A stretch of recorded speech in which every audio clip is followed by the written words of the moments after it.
Let's start off by grabbing some pipe clamps. We're gonna need these for building our doors.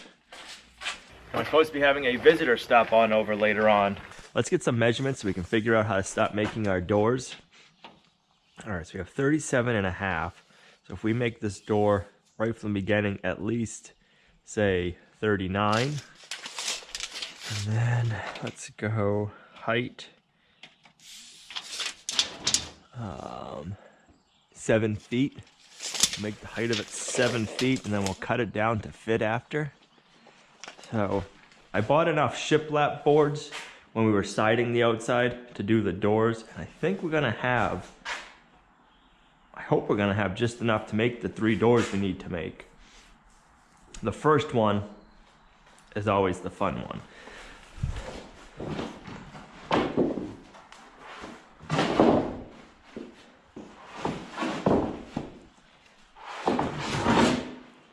Alright, so I'm figuring it's gonna take 2 boards to build each door. We picked everything up in here so we can work on the floor and build the doors.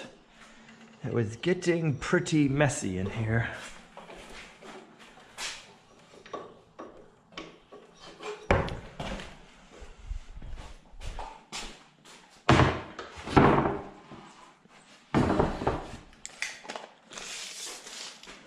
How long is the board? It's supposed to be 14. It is just over. Let's go 7, 3, 6.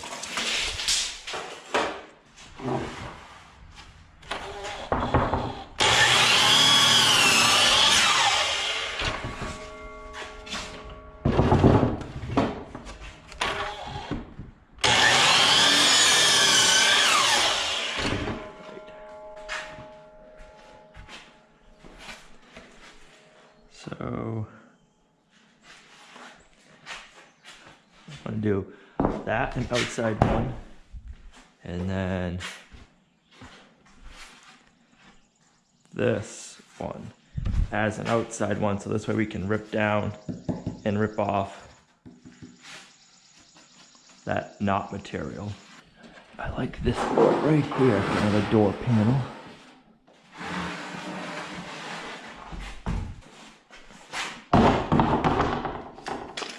And let's double check. We should be 14 right to here. Okay, so we know that. Let's go 7 feet. Wait, oops, that's 6 feet. We want 7 feet, 84 inches.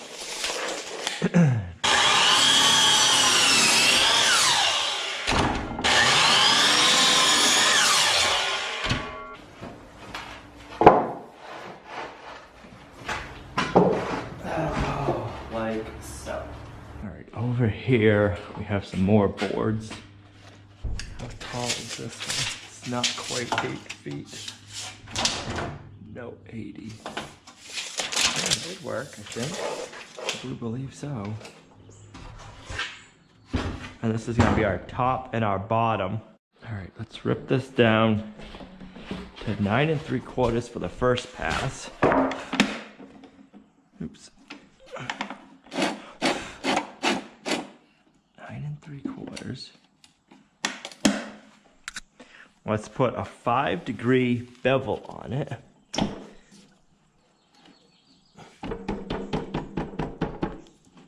Okay. I'll explain the reason for the 5-degree bevel as we're building the door.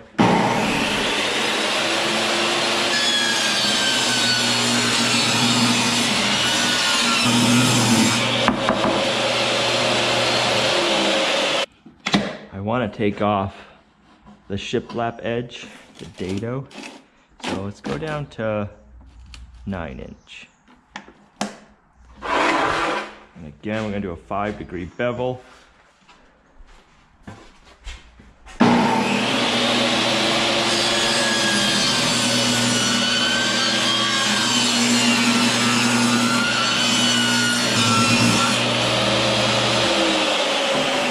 We can cut this down.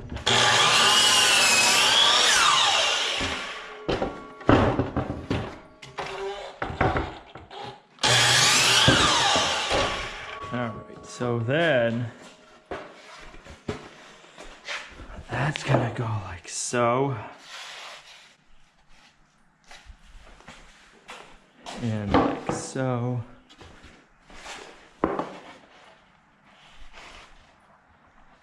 I'm gonna need one that is at least at least 77 inches. All right.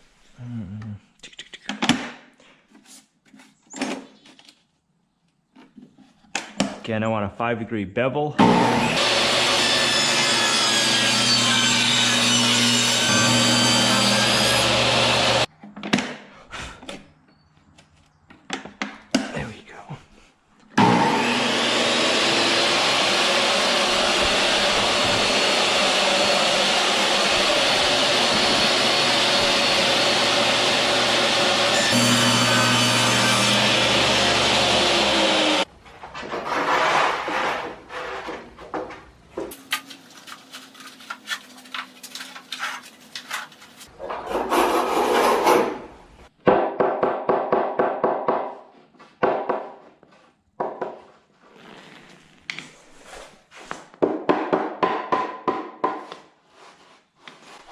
Keep one end nice and flush.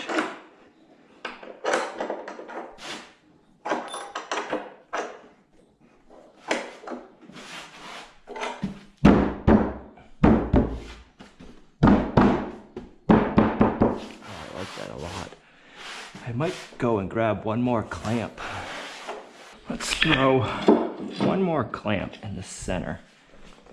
There we go.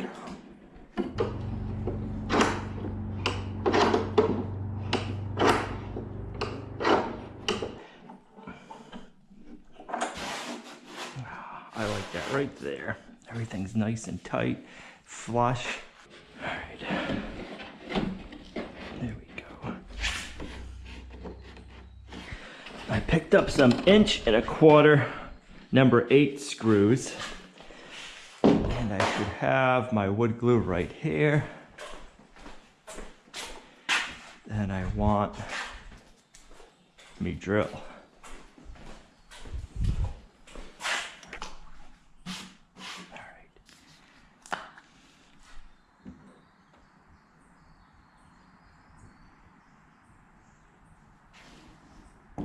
Edge like so.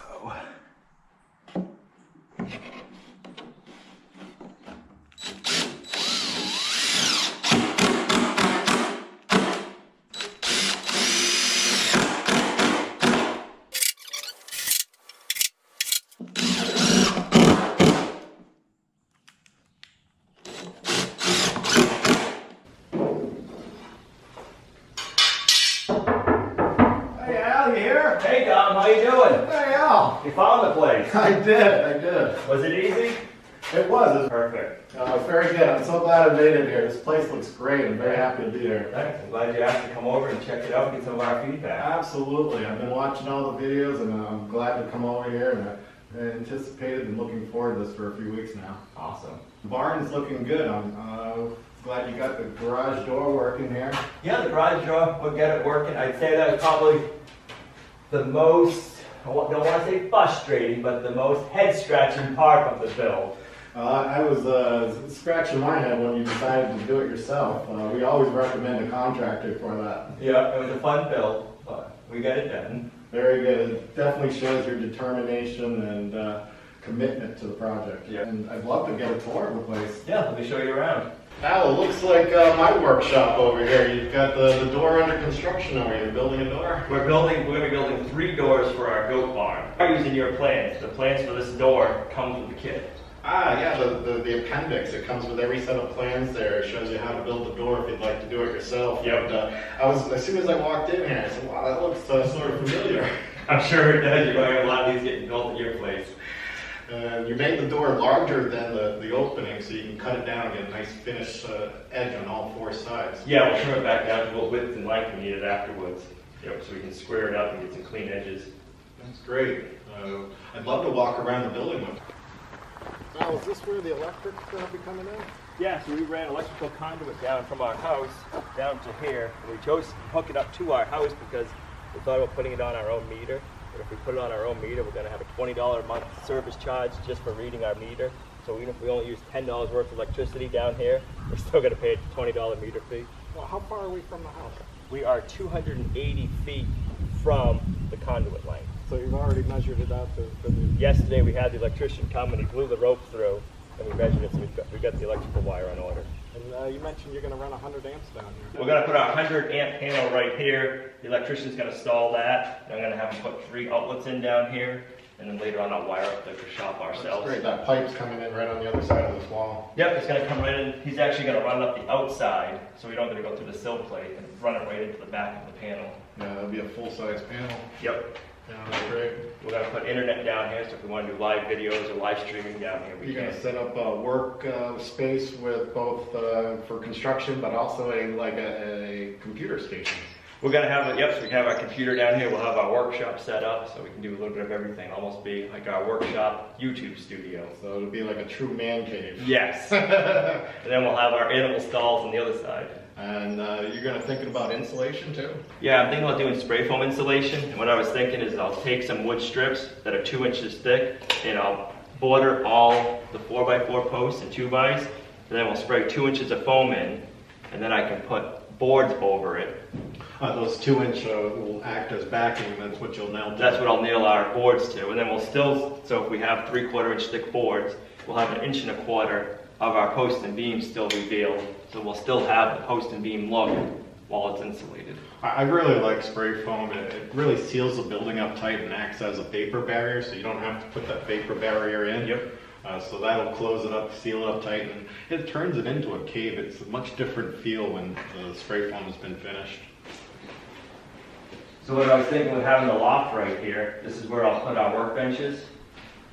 You're going to put the workbenches against the gable end? I'll put the workbenches on the gable end on the sides too, and then we can mount our shop lights right here, so we'll have really good bright light. Yeah, some light LEDs or something? Yep. Oh, that'd be great. This is a great space, gives you plenty of room. You got that 16 feet, so you still be You've got a lot of room in here to work. If you got 16-foot lumber or 14-foot, you don't have to worry about working in a small area.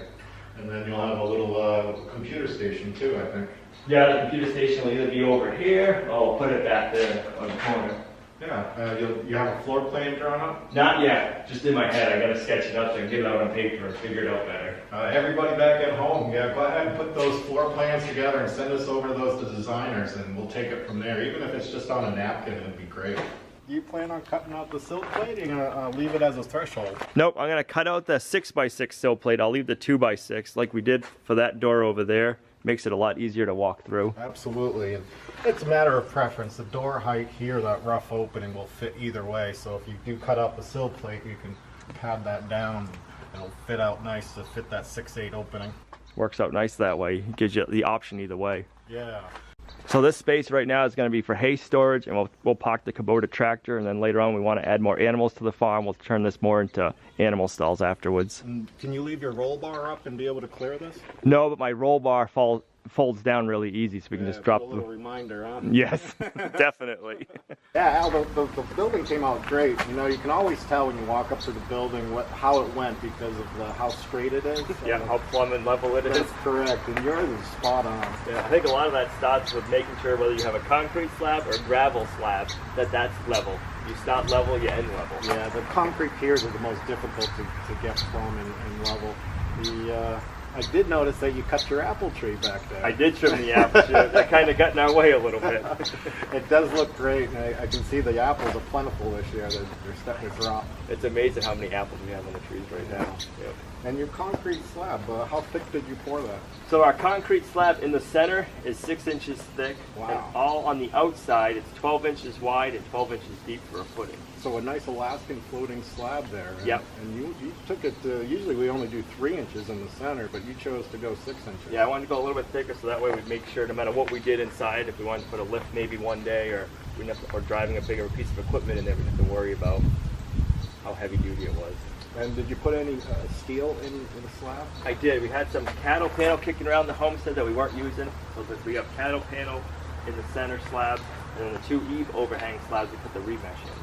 Okay, so you got the mesh on the overhang side, and then in the middle you put in the Cattle panel. Oh, the So cattle panel. It's like 1/4-inch steel fencing. So it's a little bit heavier dutier than in between, I guess, the remesh and then rebar. And I've seen people put in car parts. I've seen any kind of steel, scrap metal. Whatever you have kicking around for steel, right? That would work good. Steel's not cheap nowadays. No, it isn't. We ended up pouring our slabs in 2 different sections, and the reason we did that is the center building is 16 feet wide, and then our whole building is 32 by 30. I didn't want to try pouring a 32-foot wide slab by myself without having all the proper equipment that a builder would have. So we broke it up to 16 feet, in my head thinking that's more manageable for 2 people to do by themselves. And I wanted to make sure we had the footings under our 6x6 posts for the building. So if we did the center slab together, we could do all the footings in one pour, and then we could do our eave overhangs, and they were a lot more manageable for 2 people. Gravel is a great choice. So even if you're going to use a concrete foundation, piers, or slab, you still got to pour it. You got to still bring in that gravel. Oh yeah. And if you can compact it, if you have that ability to do that, it just makes that so much more easier to work with in the future to keep it from settling. Yeah, less settling. They also have, and I'm sure a lot of people, you could probably rent them a lot easier. We were lucky and we had a big roller, like a street roller they do for paving, but you can rent probably a plate compactor. A lot of rental places have that. And I am amazed how much that compacts the dirt. Like we had one and we did a few spots, the contractor left, he didn't have time to do it. I compacted the gravel and then it rained that night. Well, when it was compacted, it was like concrete and it didn't get washed out, where the spots we didn't have a chance to compact it, it got washed out right away. Now this looks like it's a combination of crushed bank run gravel. Yeah, yep. So Local, it looks like local. 3/4 inch. Yep, Yeah. pretty sandy, which is nice, so it helps it pack down better. The bank run gravel is always a very affordable choice. We always prefer a crushed gravel over a screened pea gravel. While I got you here, Dal, I wanted to ask you a few common questions I keep seeing popping up in the comments from our viewers. So the big one I keep seeing is about our flashing for the 2 roofs, that it came silver and not green. Now we often flash out anytime where the roof meets the dormer, or like here with the transition. Yep. We use that aluminum flashing. We buy it in huge rolls, so it's always the same. We have a limited amount of space. But if you do want to go ahead and make that the same color as the roofing, that's just an added option. You just speak to one of the designers and we can make that happen. So it's just an upgrade if we wanted to. That's correct. Perfect. The other one I get constantly is why is the barn built on 6x6 posts with a 4x4 upright? The pressure treated 6x6 Yes. sill plate. That's a great question. The 6x6, those big sill plates that we have down at the bottom of the building, that's a structural thing. So depending on what your foundation is going to be, whether that be concrete piers or a gravel base, that is to support the building from sagging in the future. So you're putting more weight and spreading it out over the whole 30 feet or however long the building is, and not just down on one, say, 4x4 post. That is very correct. And so if the way you chose to do it as a concrete slab, it's not the most affordable, but it's also the best way to do it. Right, definitely. So if you wanted to do this, you could just do it right on a gravel pad without the concrete. Just gravel like this is fine. We always recommend like a sure pack or a crushed stone. Okay. Let's see, what else we've been having? A lot of people have been asking about the hardware. Does the kit come with the hardware? And it does. The kit comes with hand nails. We've been supplementing with a lot of screws, structural screws, and nail gun nails. I did notice that. Now, using the screws is great because if you want to back up, it's very easy to remove those. Yeah.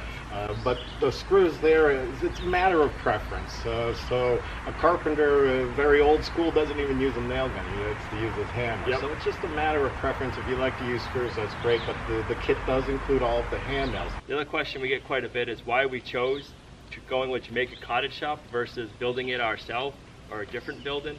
We chose Jamaica Cottage Shop because it looks pretty, guys. I mean, come on. If we put a steel building down here, it wouldn't fit our homestead.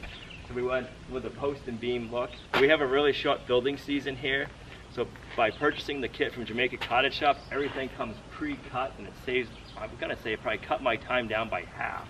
So we could get it built being by ourselves. And cost-wise, it costs almost the same amount of money to buy the kit pre-cut as it would have if I would have went out and bought all the lumber. And it was free shipping. And it was free shipping. It was delivered right here. which made it perfect. Now you can go to the website and download a free set of plans right now. Yep. That'll help you get through any kind of zoning or building, or maybe if you need to get the other party on board, your other family members or such.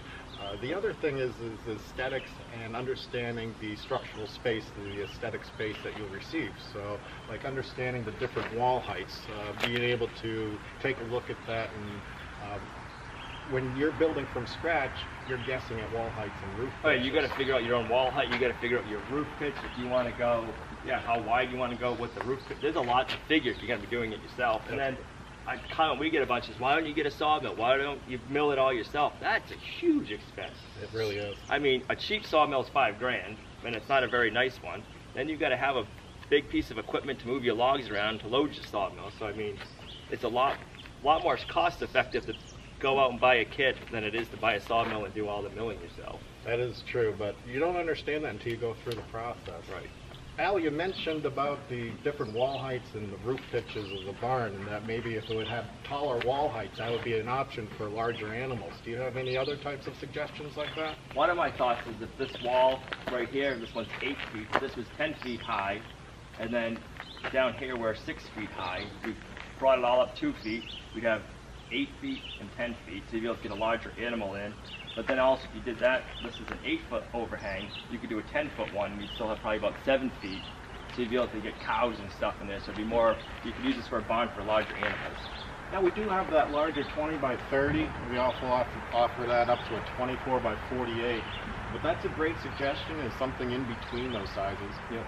It shows the 4x2 windows, so those are the 10 lights. Yeah, it looks nice. I like how we can have the awning style, so we can leave them open and let the airflow for the animals. We don't have to worry about rain getting in. These are true divided lights, so there's 10 individual panes. The mullions go all the way through there. Oh, they do? Yeah. Nice. Makes it nice and sturdy, I'm sure. We actually have a guy in New Hampshire that makes these. This is a New Hampshire made? Yeah. Really? That's awesome.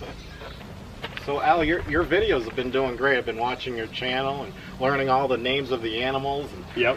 You know, I'd like to reward your dedicated viewers with an offer code. Awesome.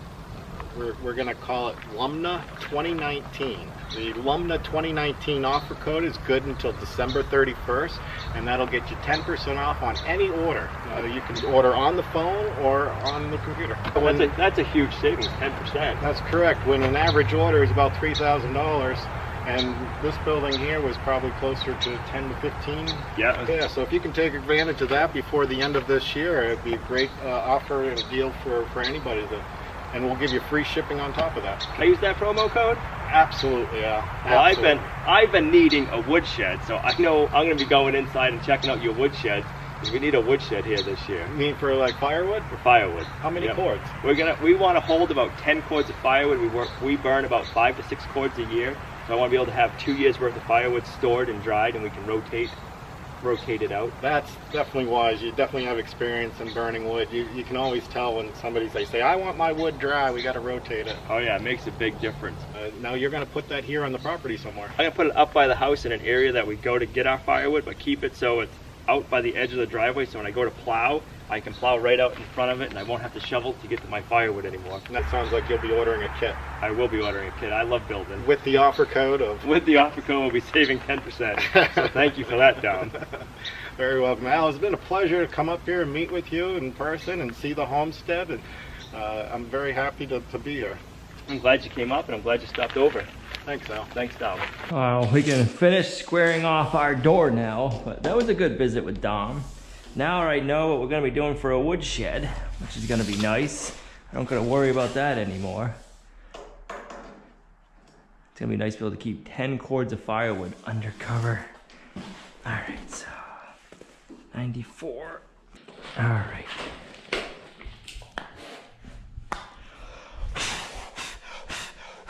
Get all that sawdust off.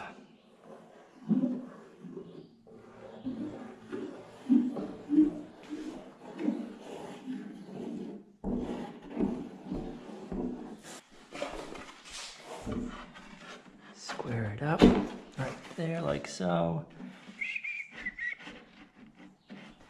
Boy, is it hot and humid today. Shoo.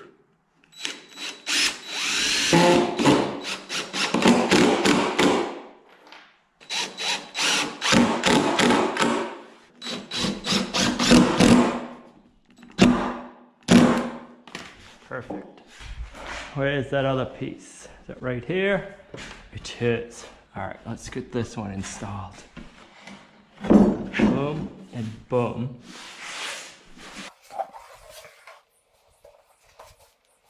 There we go.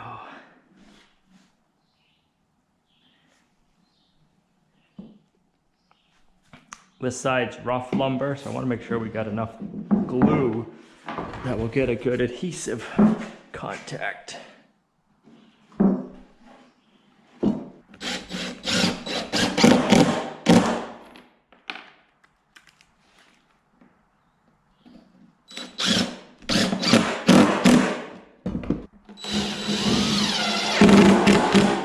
Now we just need to get our angles cut and cut some more. Let's see, what angle do we have here? It's not a 45. Let's figure out what we have for an angle.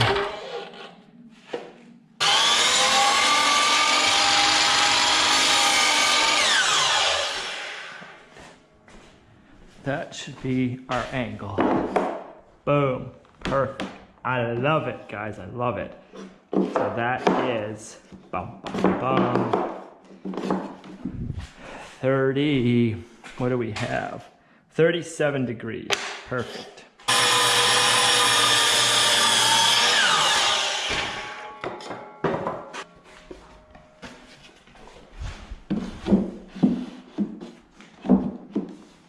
Oh, I love it.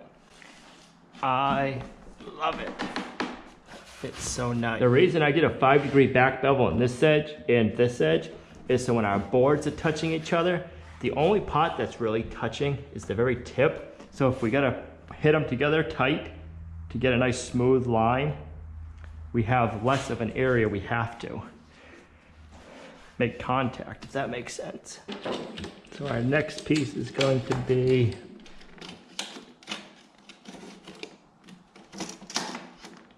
(28 3/4).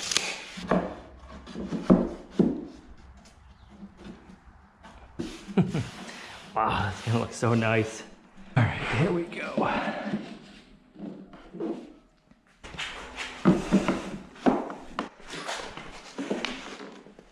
that's perfect.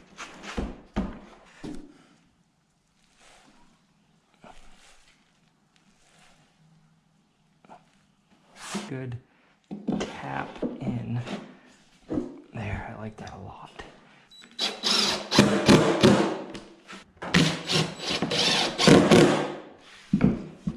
Let's put some glue here.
Last little piece to glue up on this side.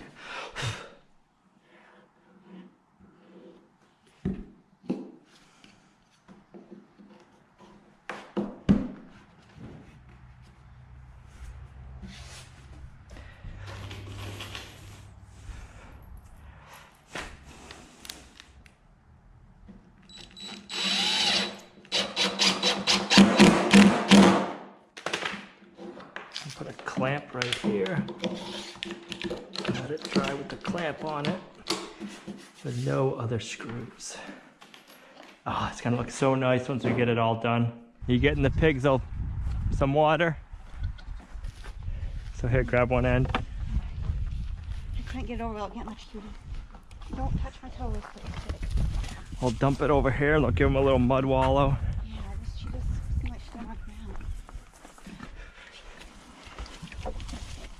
You want some water to cool off? Oh, that feel good? Does that feel good, guys? Oh, I missed them both that time. You love it? You love me? I'm your friend now? Oh, yeah. Oh, yes. Girl, you go do that. Come on. You do that. I did it just for you. There you go. There, chops. Oh, we're starting to get some good tomatoes. My peppers are doing pretty good. They were getting yellow. They added some blood meal to it, and it seems to be helping. My little peppers.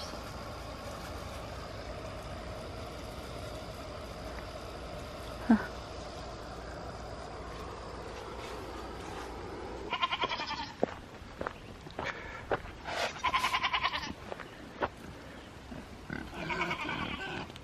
They're all covered in mud. Yep.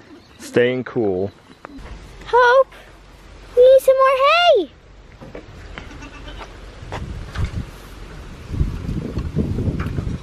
Libby's don't think you've eaten enough hay, Hope. She's not fat. I'm staying out. You girls need more hay. Libby say your belly is fat.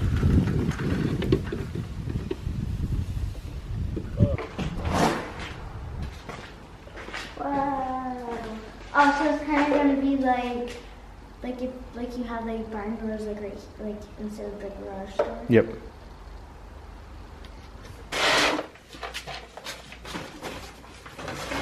Can you reach it? Yeah.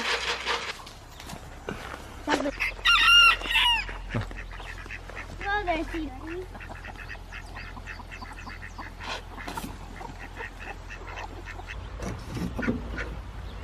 How many do you think today? You got one broken one. Looks like somebody stepped on it. Not very much. Not very much. It's all wrinkly too. Yeah, no, it kind of looks like it's like veins in it. Yeah. Oh, I didn't realize it was a chicken. 16. I'm not. So 1, 2, 4, 6.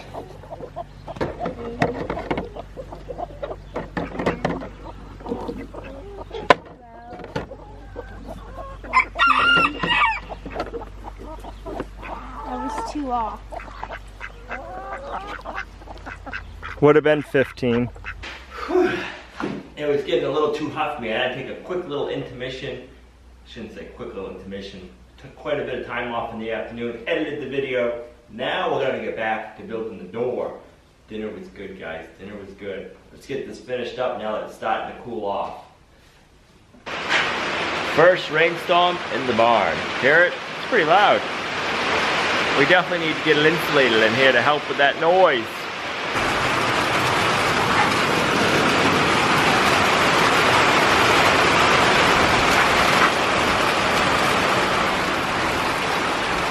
Old CWC stuck out in the rain. CWC, what are you doing? Hey? Hey?